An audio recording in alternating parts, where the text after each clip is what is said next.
ஏனென்று சொன்னால் இது தேவனுடைய கிருபைதான். இல்லை என்று சொன்னால் நாம் இவ்விதமாக தேவனுடைய சமூகத்துக்கு வர முடியாது. ஏனென்று சொன்னால் இரவில் படுக்கிறார்கள், காலையில் எழுந்திருக்க முடியாத ஒரு நிலைமையை பார்க்கிறோம். அதே மாதிரி ஒவ்வொரு நாளும் நாம் காலையை காண்பது என்பது தேவனுடைய கிருபை. அதனால் ஆண்டவர் நமக்கு இந்த நாளில் அந்த சிலாக்கியத்தை நமக்கு என்ன செஞ்சுருக்கிறாங்க, கொடுத்துருக்குறாங்க. அப்போ அதை நம்ம பயன்படுத்தி கொள்ள வேண்டியது நம்முடைய கடமை. அதனால் இந்த நாளில் நாம் சிந்திக்க போகிற தேவனுடைய வசனம் சிலுவை. இப்போ சிலுவை என்று சொன்னால் நமக்கு இன்றைக்கு அது புனித சின்னமாக மாறிவிட்டது. அதனால் அநேகருடைய கழுத்துகளிலே சிலுவை தொங்கி கொண்டிருக்கிறது. அது புனித சின்னம் என்று சொல்லி சொல்கிறாங்க. அவ்விதமாக அதை மாற்றிட்டாங்க. அப்போ சிலுவை என்பது இன்றைக்கு அவ்விதமாக மாற்றப்பட்டு இருக்கிறதுனால அநேகருடைய வீடுகளில் சிலுவை என்ன செய்கிறாங்க, வைத்திருக்கிறாங்க. இன்றைக்கி கிறிஸ்தவர்கள் என்பதற்கு அடையாளமும் சிலுவையாக மாறிவிட்டது. இன்னும் விசேஷமாக சிலுவையில் ஆண்டவராகிய இயேசு கிறிஸ்து தொங்கினார்.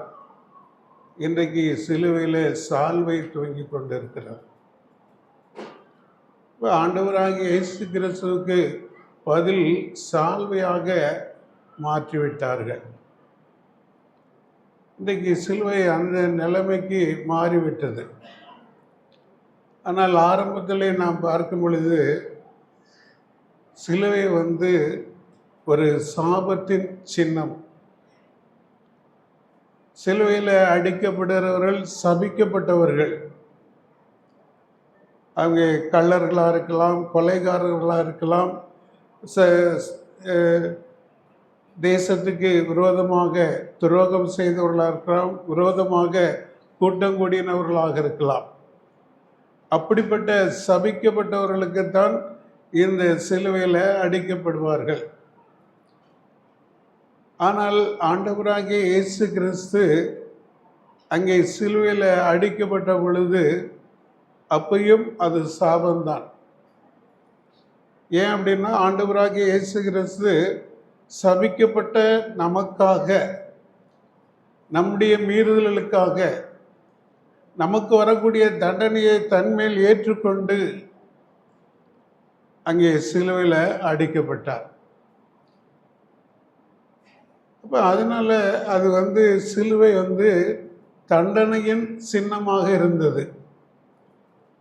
சிலுவை தண்டனையின் சின்னமாக இருந்தது. ஆனால் இன்றைக்கு அது புனித சின்னமாக, அதே நேரத்தில் சால்வை அணிந்த ஒரு சின்னமாக காட்சி அளிக்கிறதை நாம் பார்க்கிறோம். ஆனால் இங்கே நாம் சிலுவை பற்றி தேவனுடைய வசனத்திலே பார்க்கும் பொழுது லூக்கா எழுதின சுவிசேஷம் 9ஆம் அதிகாரம் 23வது வசனத்தை நாம் வாசிப்போம். லூக்கா 9:23.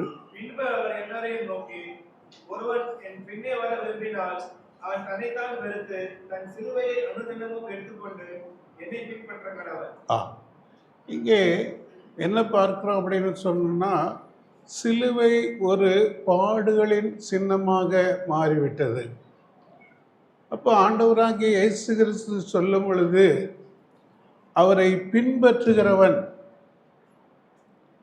நான் அவரை பின்பற்ற வேண்டும் என்று சொன்னால் நான் சிலுவையை எடுத்துக்கொண்டுதான் அவரை பின்பற்ற வேண்டும். அல்லது சால்வை அணிந்த சிலுவையை எடுத்துக்கொண்டு நாம் அவரை பின்பற்ற முடியாது. இயேசு கிறிஸ்து சிலுவையில் அடிக்கப்பட்ட அந்த சிலுவையைத்தான் நாம் எடுத்துக்கொண்டு என்ன செய்யும், பின்பற்ற வேண்டும். அப்போ இங்கே ஆண்டவர் சொல்கிறாங்க, ஆண்டவராகிய இயேசு கிறிஸ்துவே சொன்ன வார்த்தை. அவர் என்ன சொல்கிறாங்க அப்படின்னா, நான் அவரை பின்பற்றணுமா? நான் மீட்கப்பட்டு இருக்கிறேன், அதனால் அவருடைய பிள்ளை, நான் அவருடைய அடிச்சுவடை பின்பற்ற வேண்டும் என்று சொன்னால் நான் சிலுவையை எடுத்துக்கொண்டு தான் பின்பற்ற வேண்டும், இல்லையா? சிலுவை இல்லை அப்படின்னா நாம் விசுவாசியும் இல்லை, சரியா? அப்போ நம்ம அவரை பின்பற்றணும் அப்படின்னா பாடுகள் நமக்கு இருக்கதான் செய்யும். பாடுகளோடு கூட தான் அவரை நாம் என்ன செய்யணும்? பின்பற்றணும்.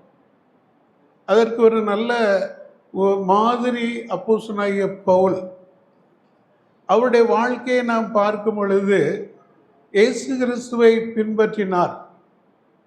அப்போ அவரை பின்பற்றும் பொழுது அவருடைய வாழ்க்கை எல்லாம் ஆசீர்வாதமாக இருக்கவில்லை.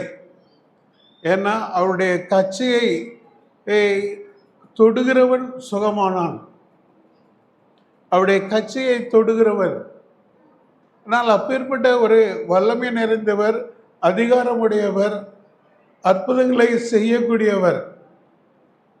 ஆனால் அவர் சொல்லுகிறார், அவருடைய வாழ்க்கையில் நாம் பார்க்கும் பொழுது பாடுகள், கட்டுகள், காவல்கள், அடிகள், பசிகள், பட்டினி, பிரயாண சேதம், இப்படி எல்லாவற்றையும் அனுபவித்து கொண்டுதான் அவர் ஆண்டவரை பின்பற்றி போனார்.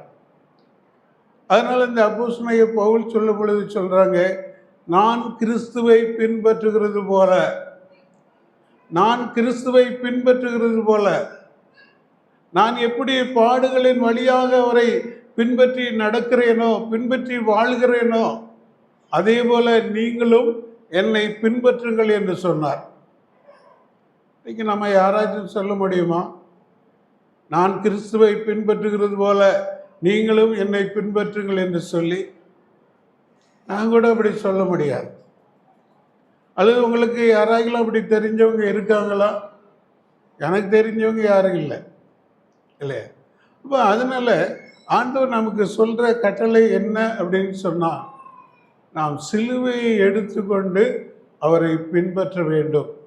அப்போ அவருடைய பிள்ளையாக இருந்தால் நாம் இதைத்தான் என்ன செய்யணும், இல்லையா? அவரை தகப்பன் அப்படின்னு சொல்கிறோம், சிநேகிதன் என்று சொல்கிறோம், இல்லையா? வார்த்தைக்கு நம்ம அதை பயன்படுத்தி கொள்ளுகிறோம், ஆனால் வாழ்க்கையில் பயன்படுத்துகிறோமா? சரி, ரெண்டாவது அடுத்து நம்ம என்ன பார்க்கிறோம் அப்படின்னா, 14ஆம் அதிகாரம் 27வது வசனத்தை வாசிப்போம்.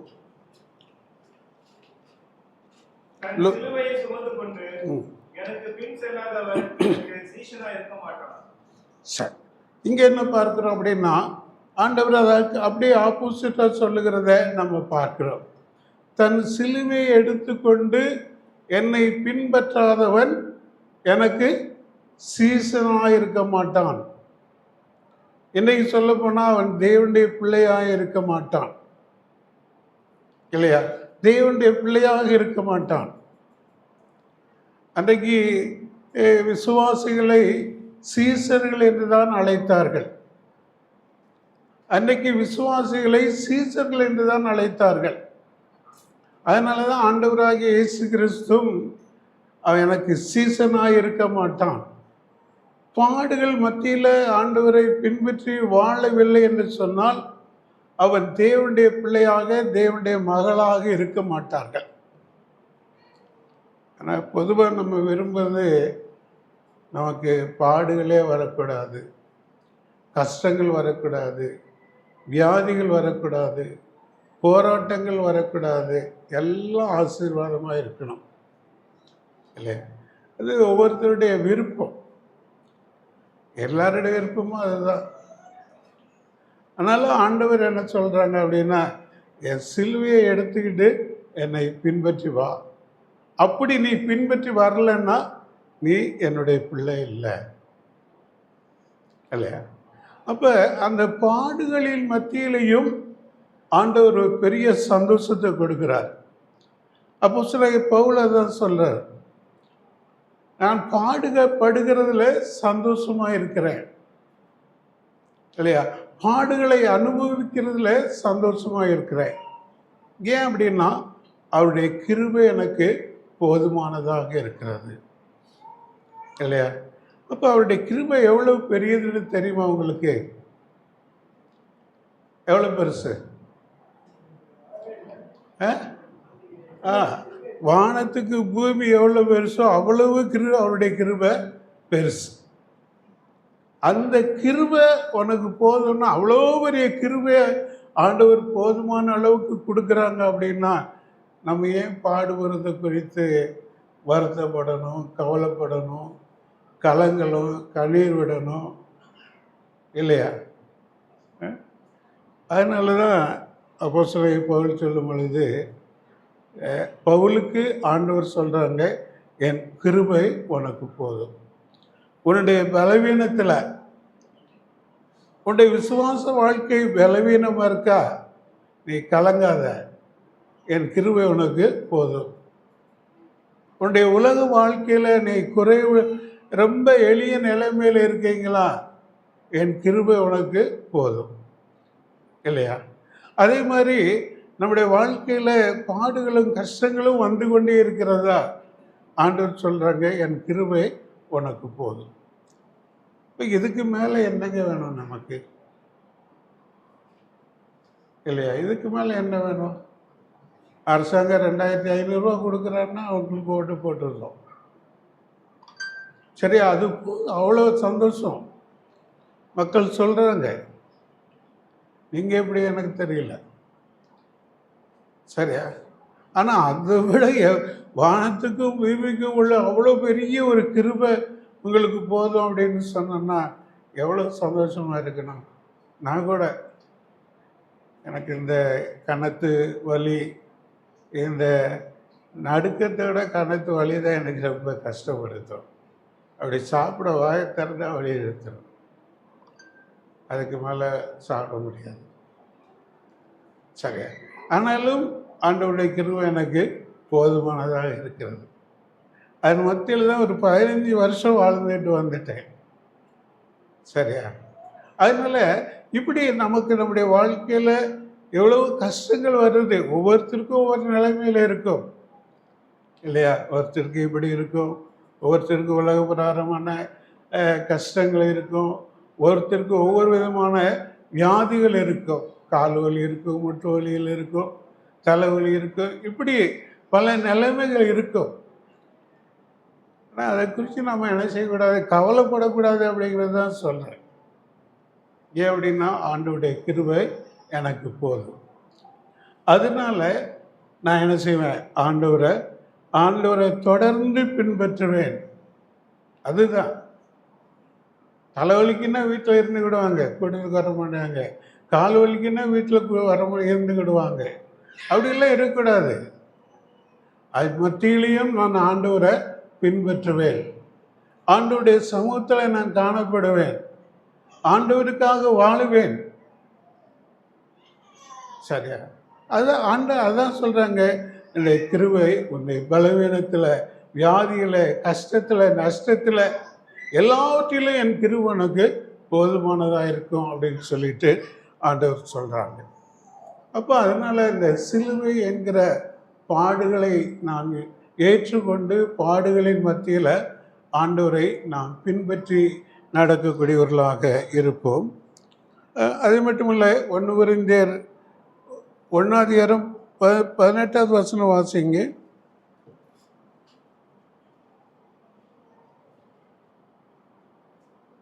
சிலுவையை பற்றிய உபதேசம் கெட்டுப்போகிறவர்களுக்கு பைத்தியமாய் இருக்கிறது, ரட்சிக்கப்படுகிற நமக்கோ அது தேவ பலனாய் இருக்கிறது. இங்கே சிலுவையை பற்றின உபதேசம் இல்லையா? இன்னைக்கு செழிப்பின் உபதேசம். ஆனால் இங்கே ஆண்டவர் சொல்றாங்க, சிலுவையை பற்றின உபதேசம். அப்ப ஆண்டவர் நீ ஆசீர்வாதமாக செழுமையாக இருப்ப அப்படின்னு சொல்லலை. இப்போ நீங்கள் நினைக்கலாம், ஆபிரகாம் பெரிய சீமானா இருக்கு இல்லையா? இருந்தாங்க. ஏன் அப்படின்னா, அவங்க ஆண்டவருடைய வார்த்தைக்கு கீழ்ப்படிஞ்சதுனால தான். ரொம்ப ஆச்சரியமாக இருக்கும். ஆண்டவர் அழைச்சாங்க, ஏன்னா அவர் தெய்வ பக்தி உள்ளவர். ஏன்னா விக்கிரகங்களை வணங்கி கொண்டு இருக்கிற இடத்துல அவருக்கு ரொம்ப தெய்வ பக்தி இருந்துச்சு. ஆனாலும் ஆண்டவர் அழைக்கிறாங்க. ஆண்டவர் யாருன்னே தெரியாது. ஆனாலும் ஆண்டவர் ஆபிரகாமே அப்படின்னு சொல்லி அழைக்கிறாங்க இல்லையா? அழைச்ச உடனே அவர் என்னன்னு கேட்குறாங்க, நான் காண்பிக்கும் தேசத்துக்கு நீ போ. நீ உன் தகப்பனை விடு, ஜனத்தை விடு, குடும்பத்தை விடு, எல்லாத்தையும் விட்டுட்டு என்ன செய், நான் காண்பிக்கும் தேசத்துக்கு போ. ஆண்டவர்கிட்ட ஆபிரகாம் என்ன தேசம் அப்படின்னு கூட கேட்கல, எந்த வழியாக போகணும்னு கேட்கல, எத்தனை நாள் ஆகும் அப்படின்னு கூட கேட்கல. பரவிட்டாரு. அப்போ ஆண்டவர் வழி நடத்துகிற பிரகாரம் நீ போன்னு சொல்லக்கூடிய அந்த வழிகாட்டி ஆண்டவர் தான். அவர் வழி நடத்தினார், நீங்கள் எங்கே போ அப்படின்னு சொல்லி. இங்கே போகாத அப்படின்னு இடத்துக்கும் அவர் போகக்கூடாது. அப்போ அவரோடு கூட தேராகு, இன்னும் யாருங்க கூட வந்தது, லோத்து இல்லையா? அவங்கெல்லாம் அப்படியே ஒட்டிக்கிட்டு வந்தாங்க. சரி அப்படின்னு சொல்லிட்டு அப்படி பிரயாணப்பட்டு போனாங்க. தேராகு மறிக்கிற வரைக்கும் அவருக்கு தடையாக தான் இருந்தாருங்க. தேராகு எந்த இடத்துல மறிச்சாங்க பிரதர்?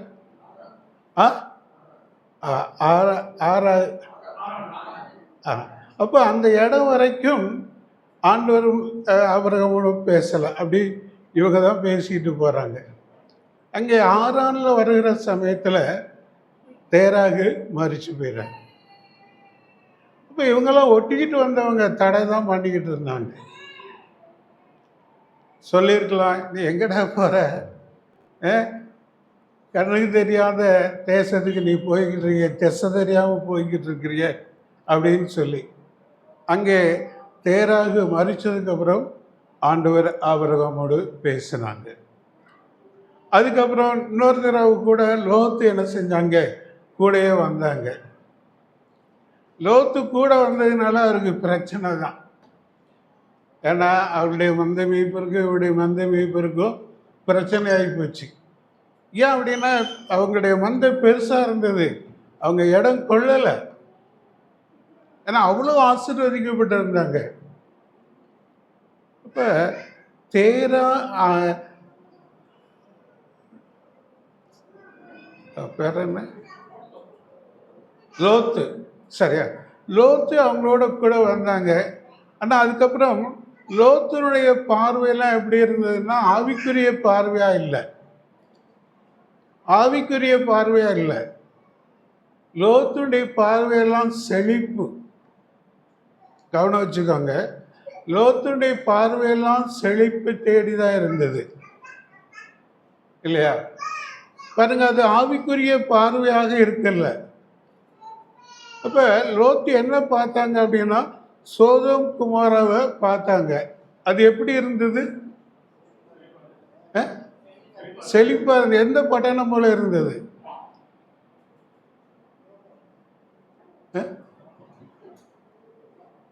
கொஞ்சம் அதை பார்த்துருமே.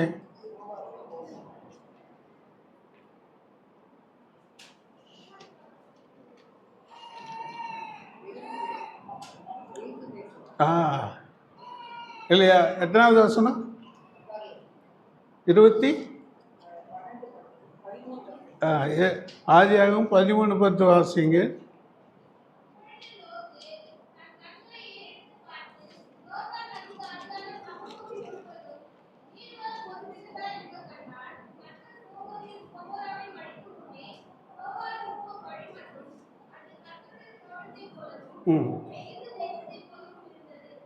பாருங்க, இங்கே என்ன பார்க்குறோம் அப்படின்னு சொன்னோன்னா, அங்கே லோத்து செழுமையை தேடி போனாங்க. இன்னைக்கு அநேகர் செழுமையான உபதேசத்தை தான் தேடி போகிறாங்க.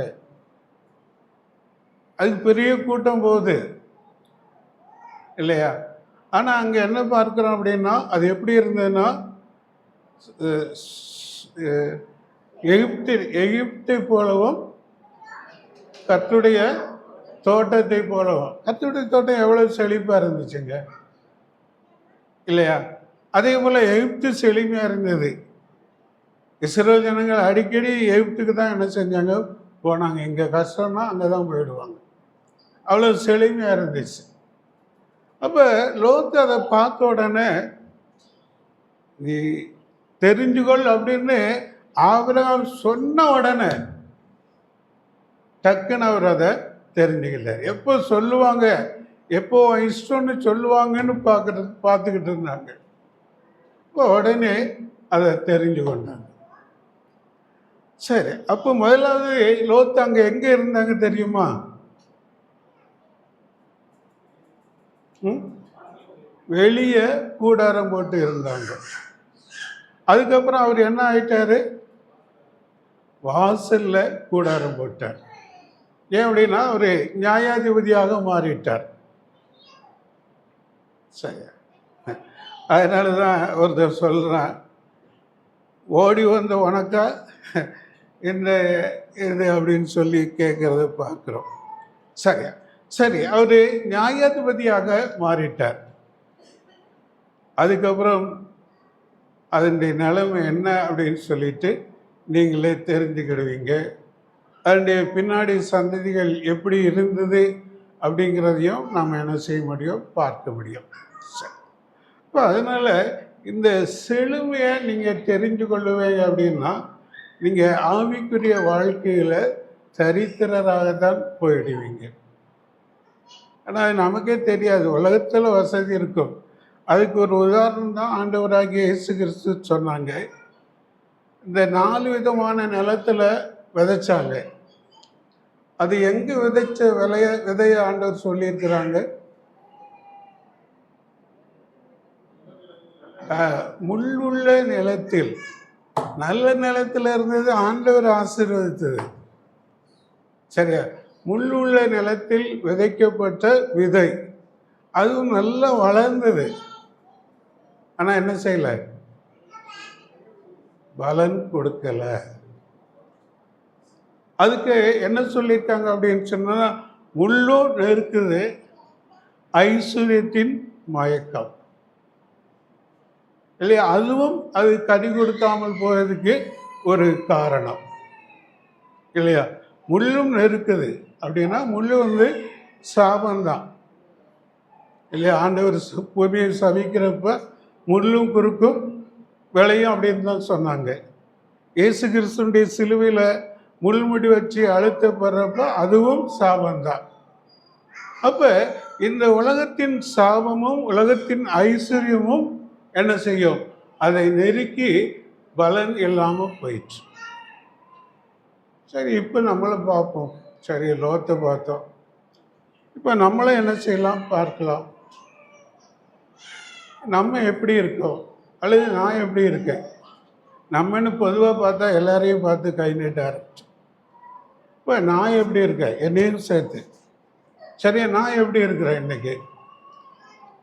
ஆண்டவரை சிலுவையை எடுத்துக்கொண்டு பின்பற்றுகிறவனாக இருக்கிறேனா அல்லது அவருக்கு சீசனாய் இல்லாதவனாக இருக்கிறேனா? அப்போ இதை நம்ம பார்த்து ஒரு தீர்மானம் பண்ணிக்கலாம். அப்போ அதுக்கப்புறம் லோத்து போனதுக்கப்புறம் ஆண்டவர் ஆபிரகாமோடு பேசுகிறாங்க. சரியா, அதுக்கப்புறம் தான் ஆபிரகாமுக்கு ஈசாக்கு என்ன செய்வாங்க, ஒரு வருஷத்தில் ஒரு குழந்தைய அணைச்சி கொண்டு இருப்பா அப்படின்னு சொல்லி ஆண்டவர் சொல்கிறத நம்ம பார்க்குறோம். சரி, அடுத்து நம்ம என்ன பார்க்குறோம் அப்படின்னா, அப்போ இந்த உபதேசங்கள் அதுக்குதான் வந்தோம். இப்போ உபதேசங்கள், நம்முடைய உபதேசம் எல்லாருக்குமே அது கஷ்டமாக தான் இருக்கும். என்னடா இது, வராங்க, பாட்டு வராங்க, எந்த ஒரு சத்தமும் இல்லை, மியூசிக்கும் இல்லை, ஆரவாரம் இல்லை இல்லையா. ஆண்டவரை ஆராதிக்கணும்னா தாவீதை போல என்ன செய்யணும்,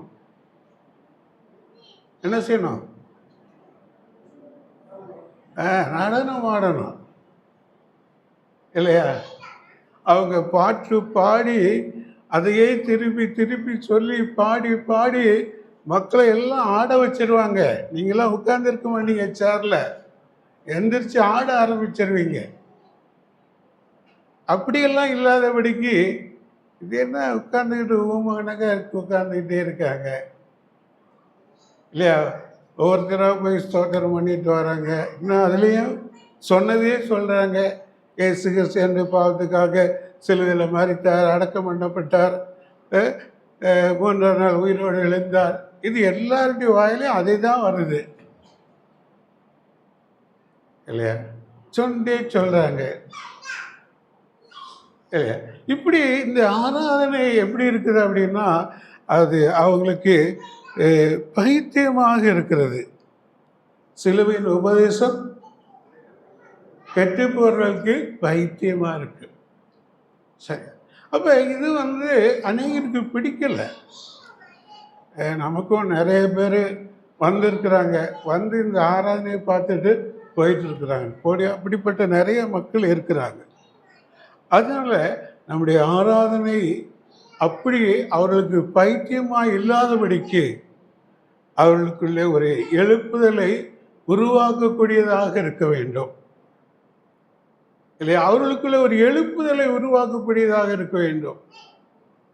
அப்படி இருக்கணும் அப்படின்னு சொன்னோம்னா நம்முடைய ஸ்தோத்திரங்கள் இல்லையா, ஏறக்குறைய அரை மணி நேரம் அதுக்கு மேலேயும் கூட ஆகுது. அப்போ அந்த ஸ்தோத்திரம் அவங்களுடைய உள்ளத்தில் என்ன செய்யணும்? ஒரு எழுப்புதலை உருவாக்க வேண்டும். சரீரத்தின் எழுப்புதல் அல்ல, அவங்களுடைய உள்ளத்திலே உருவாக்க வேண்டும் இல்லையா? இப்போ அவங்களும் நாம் சொல்கிற ஒவ்வொரு வார்த்தைக்கும் ஸ்தோத்திரம் என்று சொல்லக்கூடிய நிலைமையில ஒரு எழுப்புதல் உருவாக வேண்டும். எப்படி எழுப்புதல் உருவாகும்? சத்தமாக பண்ணுறதுனாலயா? இல்லை, சத்தமாகவும் பண்ணணும் இல்லையா? அதே நேரத்தில் நாம் தேவனுடைய சமூகத்தில் ஒவ்வொரு நாளும் காத்திருந்து ஜெபித்து ஆயத்தமாகி வரும் பொழுதுதான் அவ்விதமான ஒரு எழுப்புதல் உருவாகும். எழுப்புதல் உருவாகும் பொழுது அவருடைய உள்ளத்தில் ஒரு எழுப்புதல் உருவாகும். அவங்களும் தேவனை நான் ஆராதிக்கும்படியாக வந்திருக்கிறேன், தேவனை ஆராதிக்க வேண்டும் என்று சொல்லி அந்த சிந்தையோடு கூட அமர்ந்திருந்தால் அவர்களுக்குள்ளே அந்த எழுப்புதல் உருவாகும். இல்லைன்னா உருவாகாது இல்லையா? எதையோ நினச்சிக்கிட்டு இருந்தா, இதையே குறையா நினச்சிக்கிட்டு இருந்தா, ஸ்தோத்திரம் பண்ணுறவங்களையே நினச்சிக்கிட்டு இருப்பாங்க. யார் பண்ணுறா, எப்படி பண்ணுறா, இவன் என்ன அப்படின்னு சொல்லி, இவன் சொன்னதே சொல்லுவான் அப்படின்னு சொல்லி, இப்படியெல்லாம் நாம் நினச்சிக்கிட்டு இருந்தால் நமக்குள்ளே எழுப்புதல் உருவாகாது. சரியா? நாமும் அவர் ஸ்தோத்திரம் சொல்லும் பொழுது நம்முடைய உள்ளத்தில் ஸ்தோத்திரம் சொல்லிக்கொண்டு இருப்போமானால் நமக்குள்ளே எழுப்புதல் உருவாகும். சரி, அப்போ இந்த ஆராதனை அது அவங்களுக்கு பைத்தியமாக இருக்காது. அவங்க உள்ளத்திலையும் ஒரு எழுப்புதலை உருவாக்கும்.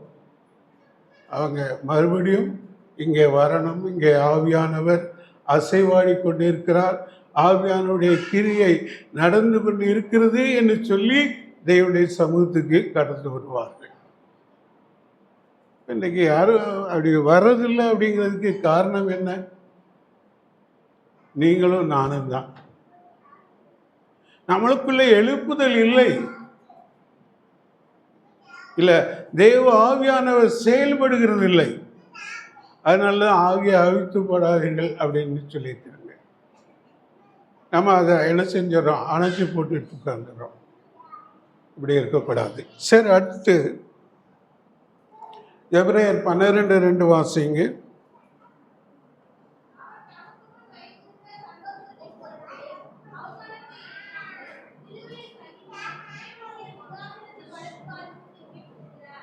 இங்கே நம்ம என்ன பார்க்கிறோம்? சிலுவை குறித்து, சிலுவையை சகித்து. இப்போ நம்ம பார்த்தோம், சிலுவை பாடுகள். அந்த பாடுகளை சகிக்கக்கூடியவங்களாக நம்ம மாறணும். சிலுவையை சகித்து அவமானத்தை எண்ணாமல் சிலுவையை சகித்தார்கள் என்று சொல்லி பார்க்கிறோம். அப்போ சிலுவையை சகிக்கக்கூடியவர்களாக இருக்க வேண்டும். அப்போ சிலுவை என்று சொல்லும் பொழுது சிலர் பிறர் சொல்லும் நிந்தைகள், அவமானங்கள் இல்லையா, அடிகள் அப்படின்னா வார்த்தையினால் சொல்லக்கூடிய அடிகள், இவைகள் எல்லாவற்றையும் சிலுவையில் இயேசு கிறிஸ்து என்னென்ன அனுபவித்தாங்களோ அப்படிப்பட்ட எல்லா காரியங்களும் நமக்கு வரும் பொழுது அவைகளை சகித்து கொள்ள வேண்டும். இல்லையா? இயேசு கிறிஸ்து சகிக்கலையா? இல்லையா? அப்ப நான் சகிக்கிறேன்னா, இப்ப ஆண்டவர் சொல்றாங்க சிலுவையை சகித்து. அப்ப இந்த பாடுகளை சகித்து கொள்ளக்கூடியவங்களாக நம்ம இருக்கணும். அதான் ரொம்ப கஷ்டம். எனக்கும் கஷ்டம், உங்களுக்கும் கஷ்டம். உங்களில் நான் சொல்றது இல்லை, உங்களுக்குள்ள நீங்க அதை சகிக்கக்கூடியவங்களாக கூட இருப்பீங்க. சரியா? சகித்து கொள்ளக்கூடியவங்களாக இருக்கணும். இன்னைக்கு நமக்கு அதுதான் பெரிய கஷ்டம். ஏதாச்சும் ஒருத்தர் சொல்லிட்டாங்க, அது அப்படி இல்லை அப்படின்னா நம்மளால சகிக்க முடியல.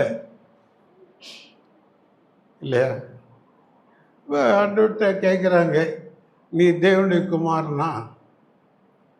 நீ தேவனுடைய குமாரனா உன்னை கொட்டுன்னு யாரு சொல்லு அப்படின்னு கேட்குறாங்க. எவ்வளோ பெரிய அவமானம் தெரியுமா? சகிக்க முடியுமா? தேவனுடைய குமாரனிடத்துல அவர் ஒரு வார்த்தை சொல்லியிருந்தால் அழிந்து போவாங்க. சரியா? அதே மாதிரி நீ தேவனுடைய குமாரனா கீழே இறங்கி வா, நாங்க விசுவாசிப்போம். இல்லையா? எப்படி இருந்திருக்கோம் நினைச்சு பார்க்குறப்ப? இல்லையா? நம்மளால ஒரு வார்த்தை சகிக்க முடியுமா? எகிரிடுவோம். அடுத்து நம்ம ஆண்டவரை பின்பற்றணும் அப்படின்னு சொன்னோம்னா என்ன செய்யணும்? அவருடைய சிலுவையை சகிக்கக்கூடியவங்களாக இருக்கணும். அப்புறம் கலாத்தியர் 6:14 வாசிங்க.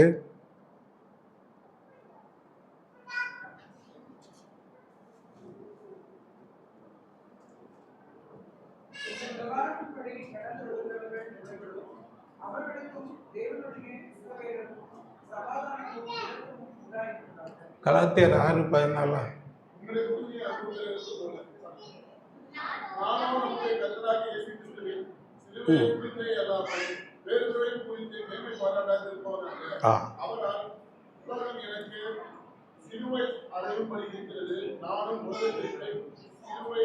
அறையுண்டு இருக்கிறேன். சரி பாருங்க, சிலுவை நம்மளை என்ன செய்யணும்? சிலுவை குறித்து மேன்மை பாராட்ட வேண்டும். அப்ப எப்ப மேன்மை பாராட்ட முடியும் அப்படின்னா, அவரால் நான் சிலுவையில் அறையுண்டு இருக்கிறேன். கடைசி வாசி.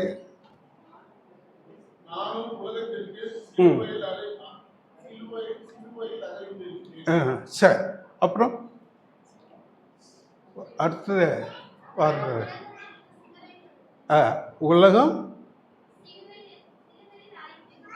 உலகமும் சிலுவையில் அறையுண்டு இருக்கிறது. இல்லையா? அப்போ நான் சிலுவைக்கு மறித்து நீதிக்கென்று பிழைத்திருக்கிறேன் அப்படிங்கிற அந்த வார்த்தையை தான் இங்கே நம்ம பார்க்க முடிகிறது. அப்போ நம்ம என்ன எப்படி இருக்கணும் அப்படின்னா, அங்கே சிலுவையில் அறையுண்டவர்களாக நம்மளை நினைத்து கொள்ள வேண்டும். நானும் சிலுவையில் என்னுடைய பாவத்துக்காக சிலுவையில் அறையுண்டு இருக்கிறேன். உலகத்துக்கு சிலுவையில் அறையுண்டு இருக்கிறேன். உலகம் எனக்கு சிலுவையில் அறையுண்டு இருக்கிறது. அப்போ நான் உலகத்துக்காக மறித்திருக்கிறேன், உலகத்துக்காக மறித்திருக்கிறேன் அப்படிங்கிறது தான் அடையாளம். அப்போ நம்ம சிலுவையில், நான் உலகத்துக்கு சிலுவையில் அறையுண்டு இருக்கிறோமா?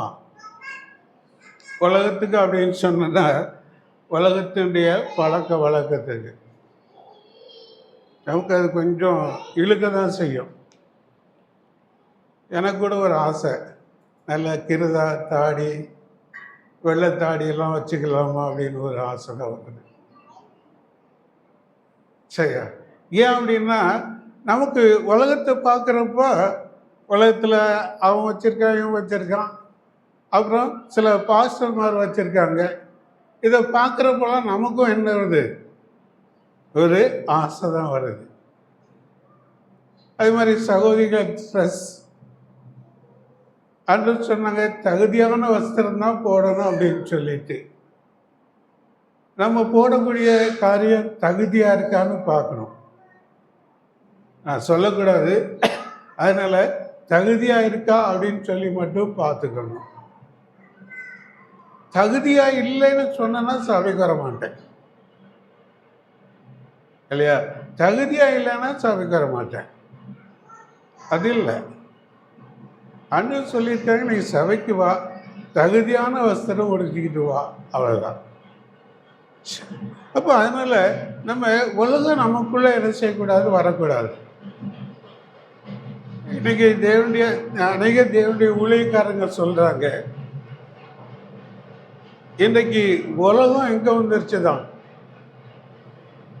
எங்க வந்துருச்சு, சபைக்குள்ள வந்துருச்சு, சபை உலகத்துக்குள்ள போயிடுச்சு அப்படின்றாங்க.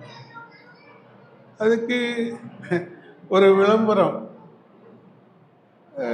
பரிசுத்தம் அப்படின்னு சொல்லிட்டு சொல்றாங்க. நீங்க கேட்டிருக்க மாட்டீங்க, கேட்டாலும் உங்களுக்கு ஞாபகம் இருக்காது. அது பரிசுத்தம் என்ன தெரியுமா? குங்குமத்துக்கு விளம்பரம் கொடுக்குறாங்க, அது பரிசுத்தம் இல்லையா? உலகத்தில் சொல்ல முடியுமாங்க? சரி, அதே போல் இன்னைக்கு தெய்வங்களுக்கு என்ன செய்கிறாங்க, பரிசுத்தம் அப்படின்னு சொல்லி கொடுக்குறாங்க. சரி, இப்போ இன்னைக்கு உலகத்தில் அதை பயன்படுத்துகிறாங்க. நாம் உலகத்தினுடைய வார்த்தைகளை பயன்படுத்துகிறோம். இன்னைக்கு நிறைய புது பாடல்கள் எழுதுகிறாங்க நிறைய பேர், சந்தோஷம். அதனுடைய ராகம்லாம் எப்படிங்க இருக்கு? நம்ம கிறிஸ்துவ பாட்டா அப்படின்னு கூட கேட்கறதுக்கு கஷ்டமாக இருக்கு. அதுக்கப்புறம் தான் நம்ம தெரிஞ்சுக்க வேண்டியிருக்கு, ஓ இது கிறிஸ்தவ பாட்டு இல்லையா? இன்னைக்கு கிறிஸ்தவ பாடல்கள் அப்படி ஆகிப்போச்சு. சரி, அப்போ அதனால உலகம் நமக்குள்ள வரக்கூடாது, நாமும் உலகத்துக்குள்ள போகக்கூடாது. சரி, அப்போ அதைத்தான் நம்ம என்ன செய்கிறோம், பார்க்குறோம். இப்போ சிலுவையை குறித்தே மேன்மை பாராட்ட வேண்டும் அப்படின்னா எப்படி சொல்லுங்க? பாடுகளையே நம்ம குறித்து மேன்மையாக சொல்லணும் அப்படின்னு சொல்கிறாங்க. பாடுகளையே மேன்மையாக சொல்லணும். இன்னைக்கு பாடுகளையே கவலையாக சொல்கிறோம். சரியா? நானும் அப்படித்தான். அந்த கஷ்ட வியாதி வந்துச்சுன்னா அவ்வளோ கஷ்டப்படுறேன். யார் எப்படி இருக்கீங்க அப்படின்னு சொல்லி கேட்டால் ஏதோ இருக்கும் அப்படின்னு சொல்கிறேன். ஒரு நாள் அப்படி தான் ஒரு ஊழியக்கார்ட்ட சொல்லிட்டேன். அவங்க சொன்னாங்க, என்ன பிரதர் இவ்வளோ தூரம் நடந்து இந்த கூட்டத்துக்கு இவ்வளோ தூரம் வந்திருக்கிறீங்க, இதுக்கு போய் ஆண்டவருக்கு நன்றி சொல்லாமல் இருக்கோம் அப்படின்னு சொல்கிறீங்களே அப்படின்னு சொன்னாங்க இல்லையா? அப்போ எனக்கு அது சொன்னது தப்பு அப்படிங்கிறது நிலைமை உணர்ந்தேன். அதனால் யார் என்ன கேட்டாலும் பரவாயில்ல, நல்லா இருக்கீங்களேன்னா நல்லா இருக்கேன். சரியா? அப்போ நம்ம என்னன்னா, ஆண்டவர் நமக்கு கொடுத்திருக்கிற இந்த சிலாக்கியத்தை நம்ம மறந்துடுறோம். இதுவரைக்கும் ஜீவன் கொடுத்திருக்காருன்னா அது ஆண்டவருடைய கிருபை. அதனால நம்ம ஆண்டவருக்கு நன்றி சொல்லணும். அதே போல் நமக்கு ஜீவனை கொடுத்து அதுலேயும் சுகவீனம் இருக்காது. எனக்கு அதை பார்க்குறப்ப இந்த யோபு சொன்னதை எனக்கு ரொம்ப ஞாபகம் வருது. இப்போ யோபு சொன்னாங்கன்னு தெரியுமா? அவங்களுடைய ஆடு மாடு பிள்ளைகள் ஒட்டகங்கள் இப்படி எல்லாம் ஒருத்தன் வந்து அப்படி சொல்லிக்கிட்டே இருக்கிறேன். இவன் சொல்லி முடிச்சோன்னா அடுத்தவன் சொல்லி முடிச்சோன்ன. அப்போ யோபு என்ன சொன்னாங்க தெரியுமா? ஸ்தோத்திரம். அப்படி நம்மளால சொல்ல முடியுமா? அதை நினச்சி பார்ப்பேன். எப்படா சொன்னார்? எவ்வளோ ஆண்டவர் மேலே நம்பிக்கை வச்சிருந்தார். அதனால தான் ஆண்டவர் பிசாசிட்ட சவால் விட்டார், நீ பண்ணிப்பாரு. அவன் சொல்கிறான், நீங்கள் அவரை பாதுகாக்கிறீங்க, அவனை சுற்றி அவனுடைய பொருள்களை சுற்றி அவனுடைய குடும்பத்தை சுற்றி நீங்கள் வேலையை அடைச்சிருக்கிறீங்க. அதனால இல்லை, நான் வேலையை எடுத்து வரேன், உயிரை மட்டும் தொடாத, மீதி சரீரத்தை கூட என்ன வேணாலும் பண்ணிப்பார் அப்படின்னு. சவால் விட்டாங்க ஆண்டவரை. ஆனால் பிசாசால முடிந்ததா? இல்லை. இன்னைக்கு நம்மளை குறித்து ஆண்டவர் சவால் விடுவாங்களா? யோசித்து பார்க்குறவர் ரொம்ப ஆச்சரியமாக இருந்தது. அவ்வளோ ஒரு ஆண்டவர் மேலே விசுவாசம். அப்பயே அவர் என்ன செஞ்சாங்க, ஆண்டவருடைய வருகை குறித்து என்ன செஞ்சாங்க சொல்லியிருந்தாங்க. ஆண்டவருடைய மத்தியஸ்து குறித்து சொல்லியிருந்தாங்க.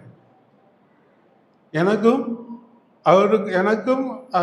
அவருக்கும் நடுவாக ஒரு மத்தியஸ்தன் இல்லையே அப்படின்னு சொல்றாரு. இப்போ அந்த மத்தியஸ்தன் தான் ஆண்டவராக இயேசு கிறிஸ்து. பிதாவுக்கு நமக்கு நடுவாக இருக்கக்கூடிய மத்தியஸ்தர் ஆண்டவராக இயேசு கிறிஸ்து. அப்போ அவர் வருவார். அந்நிய கண்களால் இல்லை, என்னுடைய சொந்த கண்காலிலே பார்ப்பேன். அவரை பார்ப்பேன் என்கிறதுனால என்னுடைய உள்ளந்தெரியம் சோர்ந்து போகிறது என்று சொல்கிறார். அவருடைய வருகை குறித்து, 2ஆம் வருகை குறித்து சொல்றாங்க. நான் அவரை பார்ப்பேன். அந்நிய கண்களால் இல்லை. இன்றைக்கு கண் தானம் கொடுக்குறாங்க, ஆனால் விசுவாசிகள் கொடுக்க மாட்டாங்கன்னு நினைக்கிறேன். ஏன்னா சொந்த கண்ணால் பார்க்கணும் இல்லையா? அதனால விசுவாசிகள் கொடுக்க மாட்டாங்க. விசுவாசி நீ கண் தானம் கொடு, செத்து போனால் அவன் கண்ணை கொடுத்துரு இல்லையா? ஆனால் நம்ம அப்படி செய்கிறது இல்லைன்னு நினைக்கிறேன். ஏன் அப்படின்னா, நம்முடைய அவரை காண்பேன், என்னுடைய சொந்த கண்ணினாலே காண்பேன் அப்படின்னு சொல்லி. சரி, அப்போ அதனால் யோபுடைய வாழ்க்கையை பார்க்குற சமயத்தில் அவருடைய விசுவாசம், அவருடைய இயேசு கிறிஸ்து எப்படிப்பட்டவர், மத்தியஸ்தர், அப்புறம் எப்படி வருவார். இப்போ அந்த விசுவாசம் நமக்குள்ளே இருக்கணும். நம்முடைய தேவன் எப்படிப்பட்டவர், அவர் மேலே நம்பிக்கை வச்சு வாழ்கிறதுனால நமக்கு என்ன ஒரு சிலாக்கியம் இருக்குது. இன்னும் அதை விட மேன்மையாக சொல்லலாம். அவர் சொல்லிட்டு என்னுடைய உள்ளந்தெரியங்கள் சோர்ந்து போகுது அப்படின்னு சொல்கிறார். இன்னைக்கு அதை சொல்கிறப்ப நமக்கு ஒரு பெரிய மகிழ்ச்சி.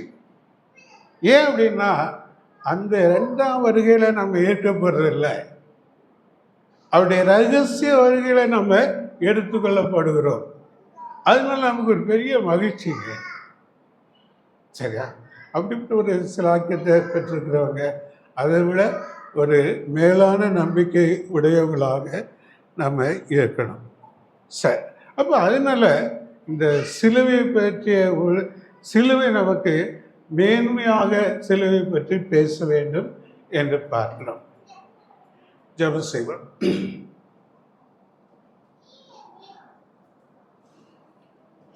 எங்களை நேசிக்கிறீங்க நல்ல ஆண்டவரே, இந்த அருமையான வேளையில் நாங்கள் உண்மை துதிக்கிறோம், ஸ்தோத்திரிக்கிறோம். உண்மை ஆராதித்து நினைவு கூர்ந்து உடைய பந்தையில் ஐக்கியப்பட்டு காணிக்கு நாள் கணம் பண்ணி நாங்கள் சிலுவை குறித்த காரியங்களை சிந்திக்க தியானிக்க எங்களுக்கு உதவி செய்திங்க. அதற்காக ஸ்தோத்திரம். ஆண்டவரே, நாங்கள் சிலுவை எடுத்துக்கொண்டு உம்மை பின்பற்ற வேண்டும். அப்போதான் உடைய சீசனாக இருக்க முடியும். ஆண்டவரே, நாங்கள் சிலுவை எடுத்துக்கொண்டு உம்மை பின்பற்றவில்லை என்றால் உடைய சீசனாக இருக்க முடியாது என்று சொல்லி பார்த்தோம். ஆண்டவரே, சிலுவை பற்றின உபதேசத்தை நாங்கள் பார்த்தோம். அது கெட்டு போகிறவர்களுக்குத்தான் பைத்தியமாக இருக்கு என்று பார்க்கிறோம். அதே போல் நம்முடைய சிலுவை எங்களுடைய வாழ்க்கையில் அது பாடுகளை அனுபவிக்கக்கூடியதாக இருக்கிறது என்று சொல்லி பார்க்கிறோம். ஆண்டவரே, இந்த சிலுவையை குறித்து மேன்மை பாராட்டுவேன் என்று சொல்லி அப்போஸ்தலனாகிய பவுல் சொல்கிறார். சிலுவையை குறித்து நாங்கள் மேன்மை பாராட்டுகிறோமா? ஆபிரகாம் பற்றி பார்த்தோம், லோத்து பற்றி பார்த்தோம். எங்களுடைய தேர்ந்தெடுப்பு எப்படி இருக்கிறது? யோபு பற்றி பார்த்தோம். எங்களுடைய விசுவாசம் எப்படி இருக்கிறது? நாங்கள் கேட்கிறவராக மட்டுமல்ல, அதில் ஒரு வார்த்தைக்காவது கீழ்ப்படியக்கூடியவர்களாக இருக்க உதவி செய்யுங்க. வந்த ஒவ்வொருவருக்காக நமக்கு ஸ்தோத்திரம். தொடர்ந்து உடைய கிருபையிலிருந்து வழி நடத்துங்க. ஆண்டவராகிய இயேசு கிறிஸ்துவின் இனிய நாமத்தில் உடைய சமூகத்தில் வேண்டிக் கொள்கிறோம் நல்ல பிதாவே. ஆமென். என் ஆத்துமாவே கர்த்தரை ஸ்தோத்திரி, என் முழு உள்ளமையுடைய நாமத்தை ஸ்தோத்திரி. என் ஆத்துமாவே கர்த்தரை ஸ்தோத்திரி, அவர் செய்த சகல உபகாரங்களையும் மறவாதே. ஆமென்.